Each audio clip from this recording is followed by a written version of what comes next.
बिस्मिल्लाहिर्रहमानिर्रहीम। अस्सलामुअलैकुम। मैं हूं मोहम्मद फ़हीम। खैबर पख्तूनख्वा में 1.5 अरब की मालियत का पुरअसरार मंसूबा। जी बिल्कुल, एक ऐसा मंसूबा जिसके बारे में मुतल्लिका महकमे के डायरेक्टरेट को कुछ नहीं पता। एक ऐसा मंसूबा जिससे मुतल्लिका महकमे के सेक्रेटेरिएट को कुछ भी नहीं पता, उसके प्लानिंग सेल को कुछ भी नहीं पता, खैबर पख्तूनख्वा के महकमा प्लानिंग एंड डेवलपमेंट के सेक्रेटरी को कुछ नहीं पता, और इसी महकमा प्लानिंग एंड डेवलपमेंट के एडिशनल चीफ सेक्रेटरी को भी नहीं पता, हत्ता कि खैबर पख्तूनख्वा के चीफ सेक्रेटरी को भी नहीं पता कि आखिर ये मंसूबा आया तो आया कहां से। जी बिल्कुल, खैबर पख्तूनख्वा के जो कबायली अजला हैं उनके लिए एक मंसूबा तजवीज़ किया गया था आज से 4-5 साल कबल, और वो मंसूबा मुख्तलिफ कागज़ों के अंदर घूमता फिरता चलता फिरता पिछले साल तक वो सर्वाइव कर गया, जिसके बाद महकमा ट्रांसपोर्ट ने इस मंसूबे को ड्रॉप करने की सिफारिश कर दी।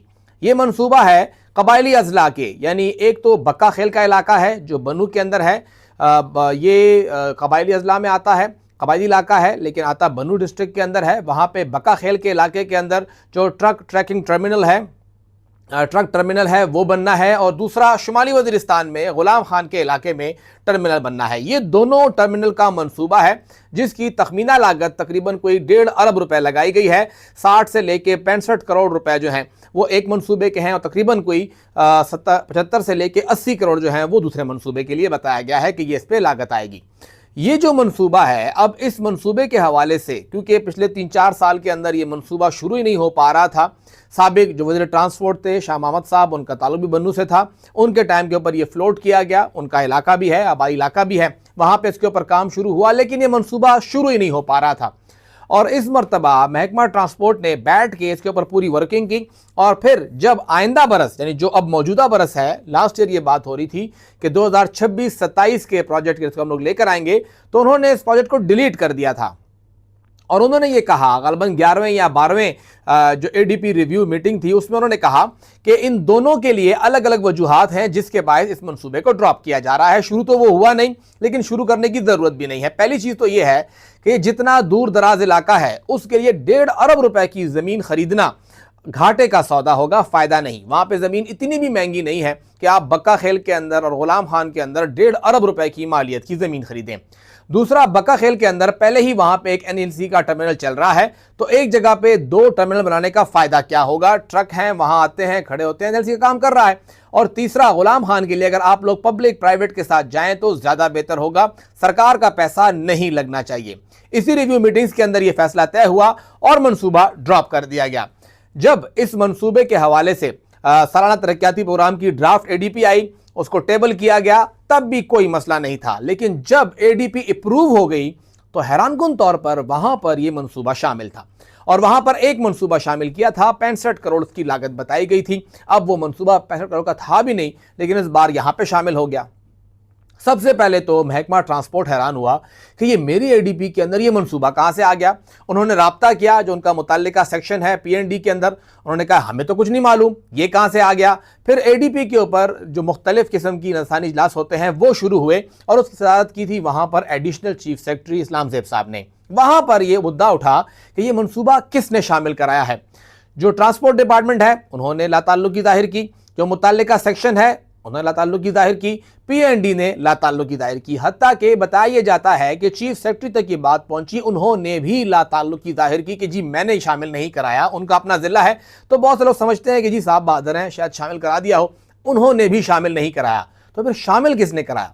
इजलास के दौरान एडिशनल चीफ सेक्रेटरी ने इंतहाई बरहमी का इजहार किया कि मामला क्या चल रहा है, हम लोग यहाँ बैठे हैं और हमें नहीं पता कि डिपार्टमेंट में क्या चल रहा है। उन्होंने फौरी तौर पर इस मामले की तहकीकात की हिदायत जारी की, और फिर हैरानकुन तौर के ऊपर न जाने कौन है, किसका इतना खुफिया हाथ है और इतना मजबूत हाथ है कि पहले तो वो पूरे 2 इंतजामी डिपार्टमेंट पीएनडी और ट्रांसपोर्ट के होते हुए दोनों की जानिब से डिलीट करने के बावजूद मंसूबा शामिल करता है, और फिर उस इजलास की जहां पर एसीएस ये हिदायत जारी करता है कि आप इस मामले की इंक्वायरी करें, वो उस इजलास के जारी मीटिंग मिनट्स के अंदर से एसीएस के तमाम जितनी भी ये बातें हैं उसको गायब कर देता है, वो उसको शामिल ही नहीं करता।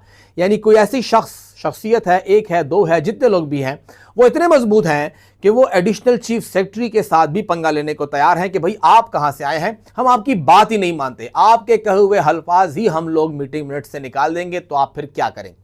यानी ना मंसूबे का पता लगा कि वो कहां से आया, क्यों आया, कैसे आया, कौन इसको ऑन करेगा, इससे फायदा किसको हो रहा है, कौन कौन इसमें एंगेज है। और फिर जब ये मालूम करने की कोशिश की जा रही थी तो उसके ऊपर ही एतराज आ गया और मामला ही उड़ा के रख दिया गया।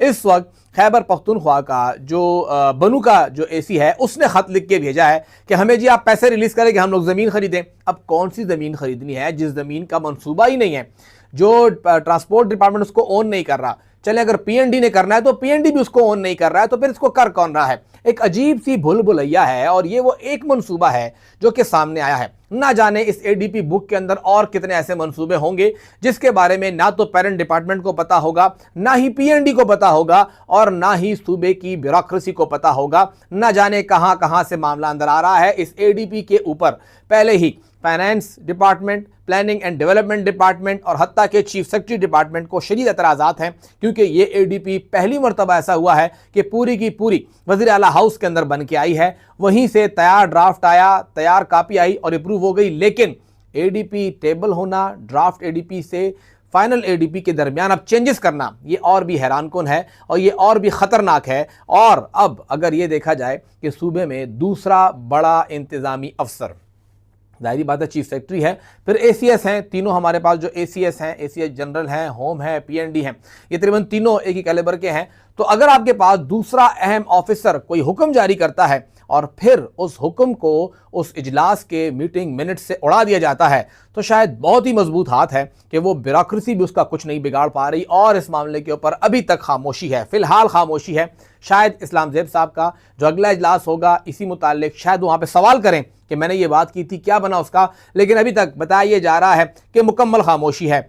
वहाँ पे ज़िला इंतज़ामिया पैसे मांग रही है कि आप पैसे रिलीज़ करें और जिसकी ज़मीन है हम उसको पेमेंट करें। अब वहाँ पे पूरा प्रोसेस फॉलो हुआ है, नहीं हुआ, सेक्शन 4 है, क्या है, लेकिन आप पैसे रिलीज़ करें। अब पैसे कैसे रिलीज़ करें, ट्रांसपोर्ट इसको ऑन नहीं कर रहा कि हमने प्रपोज नहीं किया, हमने प्रोजेक्ट नहीं दिया, पीएनडी इसको ऑन नहीं कर रहा कि हमारा नहीं है, और वहाँ पे इंतज़ामिया कहती है पैसे भेजें। तो पैसे किसको भेजने हैं, कहाँ भेजने हैं, एक इंतहाई पुरस्कार तरीके से मंसूबा आया, वो यहाँ तक पहुँचा। ये खैबर पख्तूनख्वा की गवर्नेंस है कि चीफ सेक्रेटरी के अपने इलाके के अंदर का मंसूबा निकल रहा है, उन्हें ही नहीं पता, उनका पूरा ऑफिस जो है वो अंधेरे में है, पीएनडी पूरा का पूरा अंधेरे में है, ट्रांसपोर्ट सारा का सारा अंधेरे में है।